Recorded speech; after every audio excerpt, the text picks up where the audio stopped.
এমন একটি দিন আসবে যেদিন 7টা ফুল লক্ষ লক্ষ প্রজাপতিকে বিদায় জানিয়ে হারিয়ে যাবে। গোটা বিশ্বের প্রজাপতি সেদিন হাহাকার করবে। এমন একটা দিন আসবে যেদিন এই 7টা রাজার জীবনে 7টা রানী এসে ভাগ বসাবে। তারপর সব কিছু স্তব্ধ হয়ে যাবে।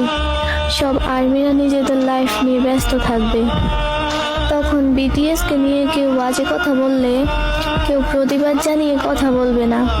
আর পরিবারের লোকেরাও বিটিএসকে নিয়ে কিছু বলবে না। আর হবে না পরিবারের সাথে বিটিএসকে নিয়ে ঝগড়া। সারাক্ষণ বিবি করা মেয়েটাও সেদিন শান্ত হয়ে যাবে। আর কোনো হুজুর বিটিএসকে নিয়ে বাজে মন্তব্য করতে পারবে না। যদি কোনো একদিন 20 বছর পর আর্মি ডাকগুলো শুনতে পাই, তাহলে নিজেকে কি করে সান্ত্বনা দেব?